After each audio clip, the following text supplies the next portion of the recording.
Hello and welcome to Decorate It. My name is Mary and this is Wes and this is episode 10. We've made it to 10 episodes. Whoop, whoop. Whoop, whoop, whoop, whoop. Tonight we're going to be talking about snakeskin. Snakeskin itself is a cool little additive to It add is. to rods. It can go in a lot of places.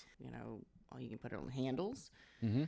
on the rod itself, under guides, ferrules. You can even put it on the butt cap if you want to. Under decorative wraps that are open. You can do it under an open wrap, in the real seat insert. Yep. A whole bunch of different places that you can put it. And it's very much like a feather inlay. The weight of it's very non-existent for the most part. Very minimal. It's definitely a useful tool to put in your bag. I know a lot of us have these feelings, like I do myself, about snake skin in general, just because we know where it comes from. I just recently got over my phobia of touching these particular creatures in the last, year? Yeah. Yeah, thereabouts, because you were kind of forced into it. Well, I wasn't forced. I just decided. I made the decision to do snakeskin on A challenge build. the challenge build that I did earlier in the year. And simply because I was doing that koi fish turning into the dragon, and there was really, yes, I could have done a scales wrap, or even a dragon scales wrap, but I was like, I'm going to work with snakeskin, because, I mean, come on, let's face it, that looks more like real dragon scales than you could ever A get lot close closer, to. yeah.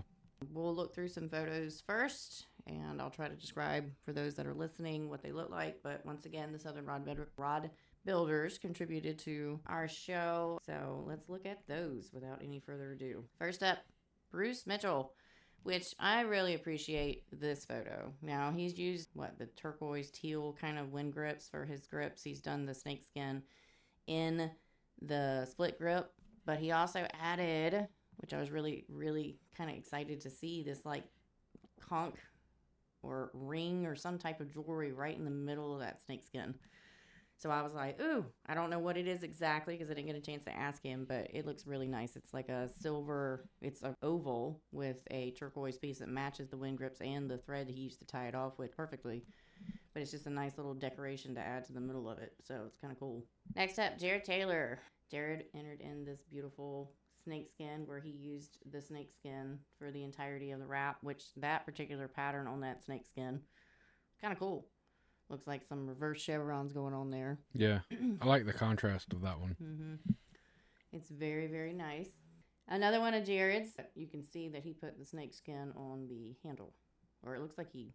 Looks like it was burned in. It almost looks like it was burned in. I didn't get a chance to ask him. That looks like he burned the pattern on there, actually.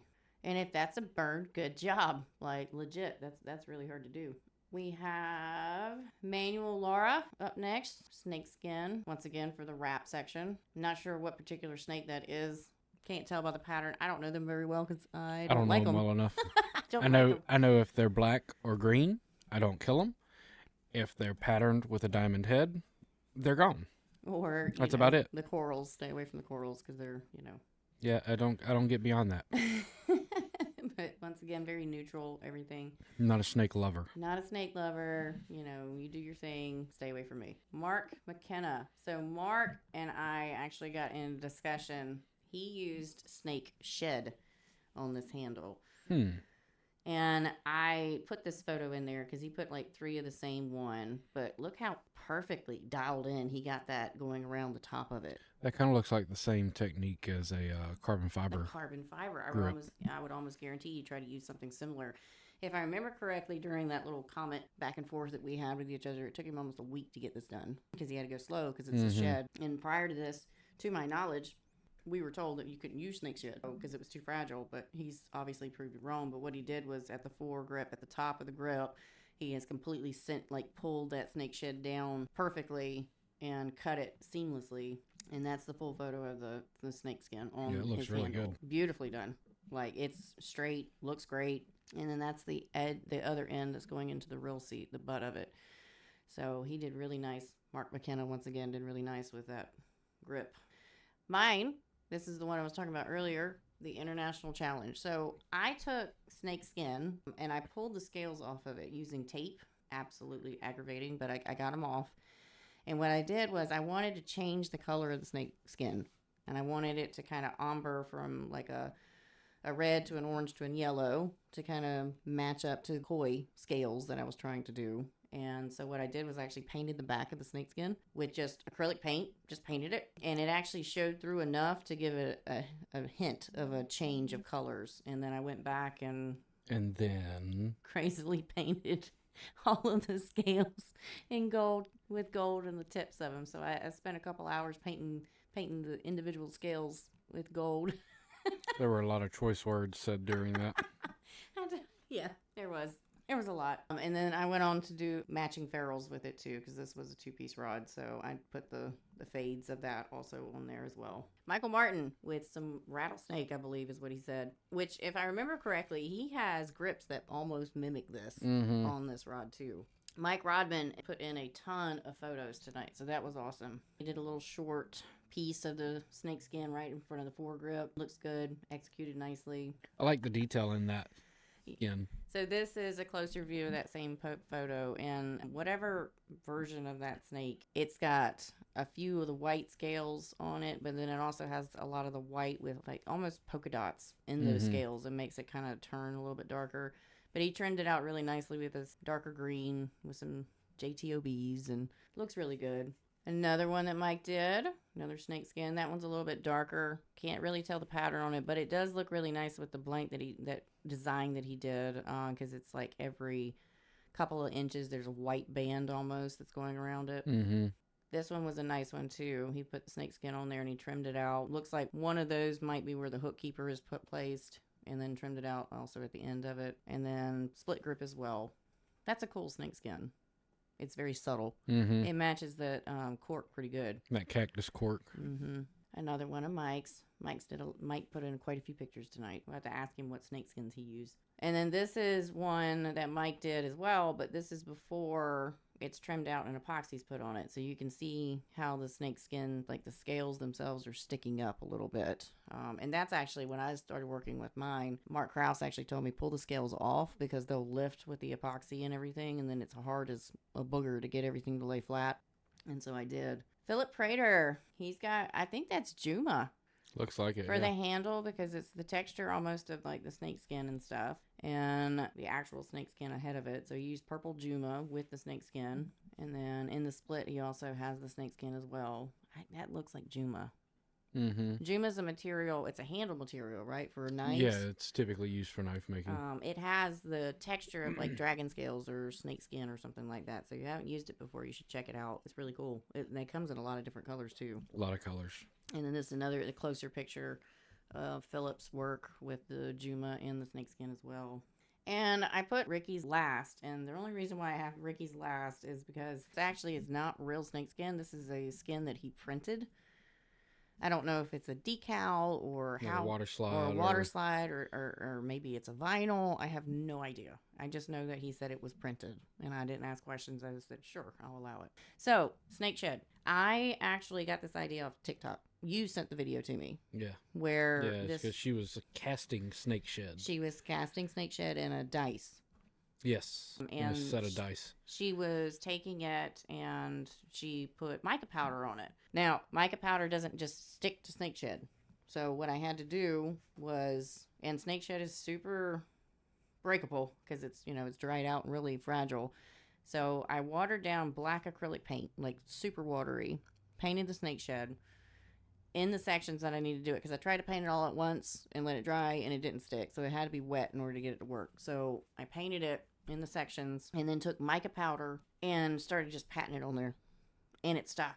I wonder if you could do the same thing with CP once you apply the shed to the rod.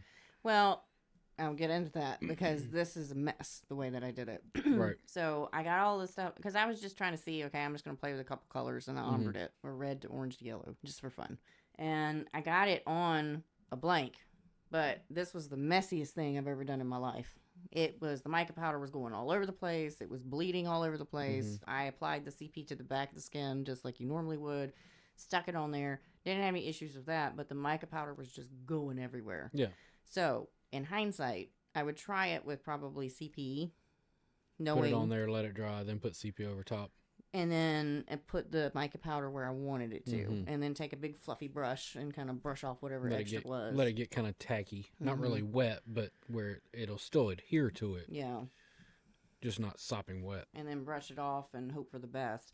Because it can be done. It's just figuring out the best way to execute it without it getting all over the place. Because we Right. definitely don't want it in our epoxy or near our threads or anything like that. Because the mica powder is just like glitter. Once you open that little bag or Herpes bottle, everywhere. it's like poof, everywhere. But if you haven't used snakeskin before, it's really easy. When I did the one for the international challenge and this one I got from Mark Krause, both of them were just the scales. There's no actual skin on the back of these. It's just the scales.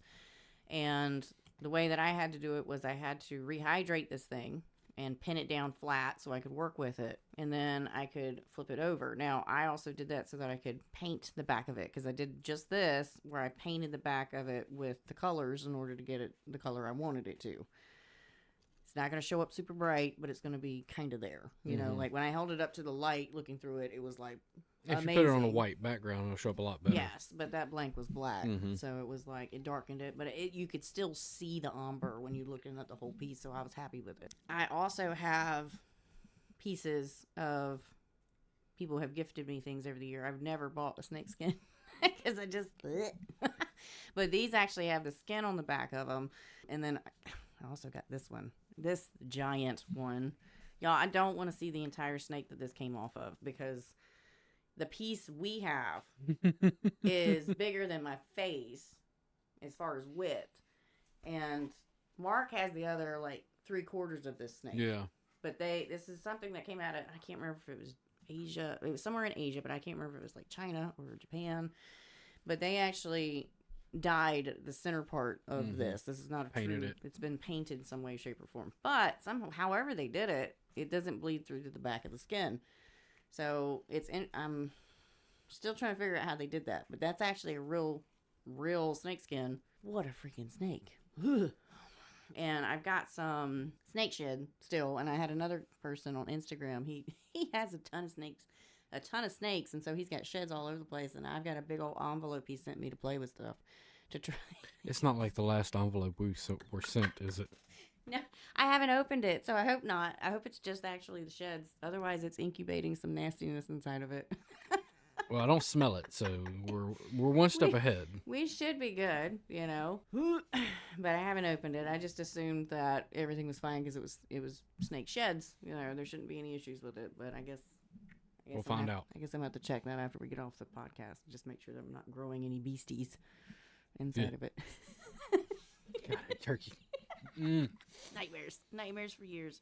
But their Mudhole has like video on how to do it. I don't do it the same way Mudhole does. They cut theirs before they put it on, and I don't do it because from my experience of doing it, when I put it on there, the snake skin stretches some. So when you paint the back of it with CP to put it on there, I seam it while it's on the blank instead of trying to cut it. Now, obviously, cutting it somewhat close to what the diameter of the blank's going to be is better, and then trying to take off a whole massive chunk because then you could get the straight lines a little bit cleaner and stuff. But it will stretch, so you have to be really careful about it. Right.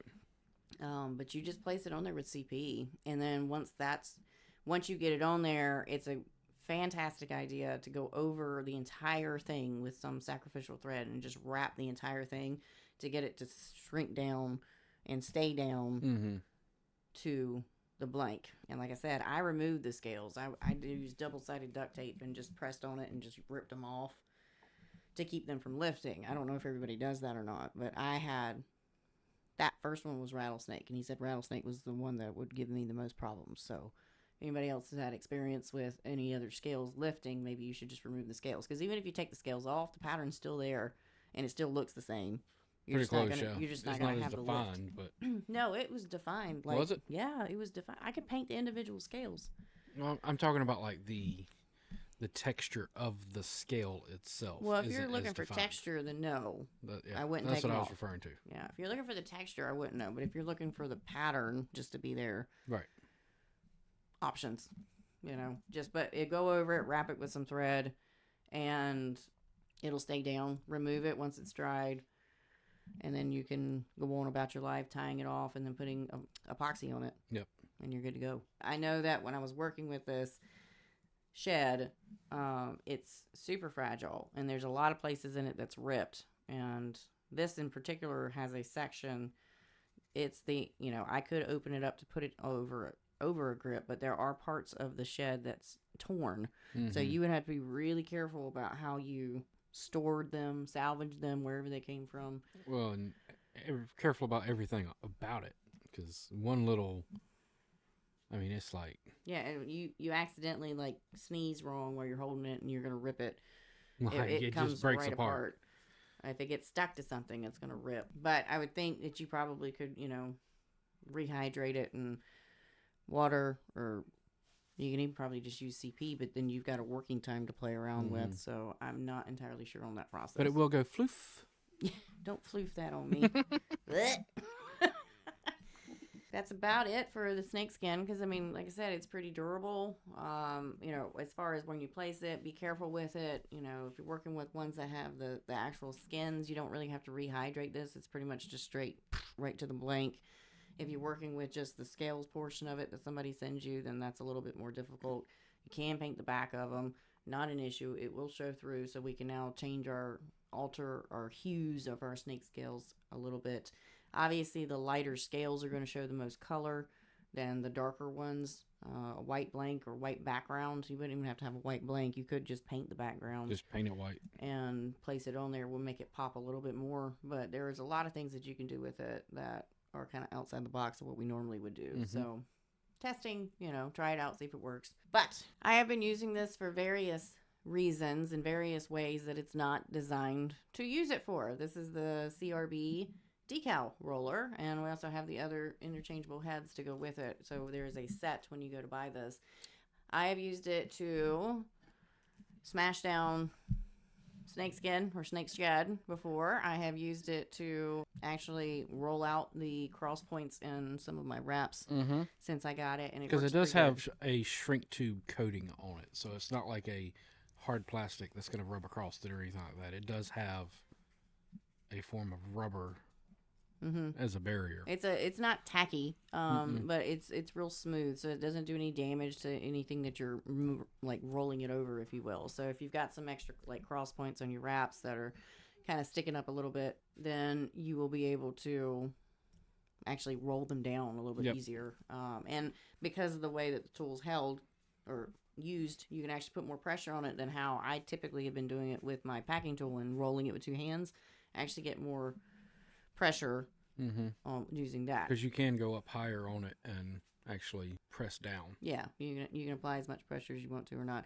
But yeah, I would assume it works great for decals. It works great for putting snake sheds on. Works great for doing the stuff with the wraps and everything. But there is a flat roller, there is a convex and a concave roller, so that you have all the options of what to do with it. But there are so many uses for that. It's insanity. It's not, you know what? You know what I've actually used that for too? I just remembered it. I've actually used that to roll the inlays into the grips. The EVA grips, yeah.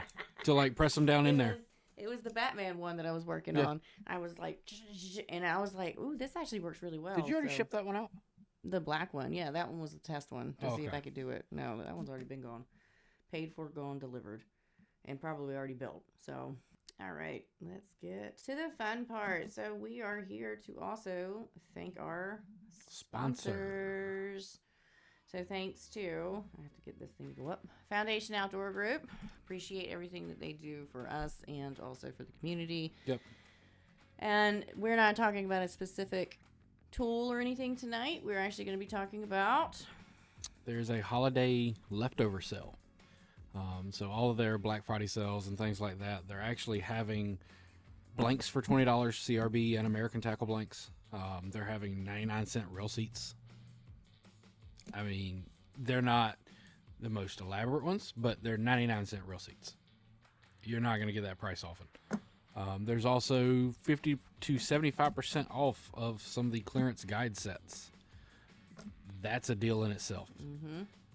And 50% off clearance shirts, jerseys, hats, buffs from MHX, CRB, and American Tackle. So a lot of their clothing and apparel is on sale currently. That is definitely well worth if you're been interested in some of those. Which, actually, you're wearing one of Mudhole's shirts. I had to get those while we were down there. It is the Mudhole where it has where you turn around and show. I'm going to Vanna White. You're going to Vanna White. Let's show them. It was my favorite one because it said, "Don't thread on me." And I was like, I need one of those. And we came home with one. So I was very excited about that. I'm going to guess they're probably going to be running some sales all the way through the end of the year. But I don't know. But right now, This could be the last one. No telling. I'm definitely, after we get off this, going to go check out some of the attire and blanks and real seats and stuff, because why not? That's a good deal. Especially if there's anything that we would actually build on. Mm-hmm. Absolutely. Absolutely. Or, the rods that we can build for kids. Mm-hmm. Like that's... I wonder if any of those CRB Color series are on sale. I don't know. If they are, I might be... Like I said, I'm going to check it out when we get off the podcast. I am getting prepared for the ICRBE in February 24th and 25th. 23rd or 24th. I think It's the the end 24th of and February. 25th. It's that weekend. We will be driving down there on Friday, getting our booth set up, which we're going to have 2 booth spaces this year. Mm-hmm. Thank you to Southern. We did a thread sale funding the booth spaces in order to be able to put into. So that we could have more people in the booth learning for free. Yeah, so we've got, the plan is to have at least a 6 or 8 foot table that takes up the majority, kind of the middle space where people can sit down, especially the kids, because I had a whole bunch of kids this last time. I had 7 kids in the booth with myself, Wes, couple other adults, and it was just in a 10 by 10. It was tight. We just could not even move. We couldn't function. We couldn't do anything. So 2 booth spaces. I'm going to have the main table set up where anybody can sit down, whether it's the kids or if it's other people that are wanting to learn. And I'm also going to spread out around the back. I've got some other people that are offering to bring a couple. Steve Wan is actually bringing 2 rappers so that I have them available as well. So there'll be more spaces for people to sit, learn, ask their questions, and Wes is actually going to be giving a marbling demo too. So Am I? You are. You're going to be teaching people how to do your marbling, because I think your marbling is beautiful. And the way that you teach it is real quick. Boom, boom, boom, boom. It's so simple. It really is. Like he's taught me how to do it. I'm not so great at it. I need some practice, but you're one of those people that has the natural, like, right out the bat. So it's going to be fun. And I have 2 seminars that I'm doing as well. So that's going to be really cool Maybe too. more. Talking about, one of them is going to be shading in general, and the other one is about artistic grips. So all the grips and stuff that I've done over the past and things I've been playing around with here recently, I'm going to be discussing. So pretty excited about it. But you definitely should make it if you can. Totally understand if you can't. I get it, traveling expenses Well, and worth stuff, but it is 100% Just to put worth blanks it. in your hand. You get to talk to all the the companies show up. You've got the small businesses like HFF Custom Rods. They will be there with a lot of stock in hand, so you don't have to deal with shipping expenses. You can walk out the door, and if you hang around Sunday, a lot of people leave on Sunday early, but if you Sucks hang to around, pack up. as soon as people starts to pack up, they are willing to just like give you some deals because they don't want to take it home. It sucks packing up. It does suck because for us, we have to pack up and then leave. Like, we have to drive home right after that. Because Luckily, it's only like an hour and a half, but still. Even for us, though, that's rough because we're still getting in at 8, 9 o'clock at night and then trying to get our kids to bed. So, and then to school the next morning. So we don't even get a break. And you go straight back to work. But it is so much fun. So much fun. And there's still people signing up. I think there was like 10 or 12. Yeah, the list usually changes The list throughout. will change drastically up until the end of December usually at this point, because And even still, sometimes in January it changes. and the seminars are starting to get posted what's available, so it's definitely worth. I think it's like $15 or $20. I want to say it's 20 For for, both days? one day or 30 for 2 No, to go in. Did he raise the prices? I thought it was 15. I think for it's 2 always days. been that way. Anyways, it's 15 to 20. Like, I think 20 was the cap. I can't remember, but it's. I mean, even if We it pay is for 30, the booths and all, so we don't have to pay to come in. So the booths it's are been a enough. while. If you pay, even if it is 30 for 2 days, you're It's still well getting worth it. that like 12 seminars with Yeah. a bunch of free information. You get the hands-on stuff. I mean, like, we're gonna have. Obviously, we're gonna do the marbling demo, but I'm gonna also have a couple other demos at the booth as well. I just haven't figured out what I'm gonna do yet. So I have some ideas. I know you do. We always have ideas. All right, guys. Well, we're going to wrap this up. If you're watching this after the fact, feel free to comment and we'll get back to you. Yeah, absolutely. I appreciate you guys hanging out with us tonight. Hopefully you learned a little bit about snakeskin and saw some great examples of some stuff that you can do. But basically, in order to put snakeskin anywhere, we're going to measure our blank where it's going. We're going to cut the shape of the snakeskin out. We're going to apply it with CP on the back to the rod. We're going to check the seam and make sure it's laying down flat. It will stretch. That's normal. You're going to trim off a little bit of that, take it back off, trim it off, line it up again, make sure it's fine, get that seam as good as you can. Once you get it on there and you're happy with the placement, wrap over it with thread. Completely cover it with thread. It doesn't have to be the prettiest wrap job you've ever done in your life. Literally put it on speed and just wrap it, but just make sure the threads are touching. We don't want gaps because then that section will gap up on you. Let it dry. This is one time you want to let it completely dry. Take that sacrificial thread off. Your snakeskin should be perfectly adhered to the blank, and then you can trim it out and epoxy and go. But try it. It's fun. Even if you don't like snakes. I get it. I don't like snakes either. I'm I don't like to touch the stuff. But options are open. Put it under your reel seat. Put it on your butt cap when you go to seal it. Put it in the split grip. Put it on your handles. Put it on your ferrule wraps. Put it on the guide wraps. It's not going to bother any of those places because it's so light. Yep. Anyways, thanks for watching. We appreciate it. Y'all have a great night. And we'll talk to you later. Bye.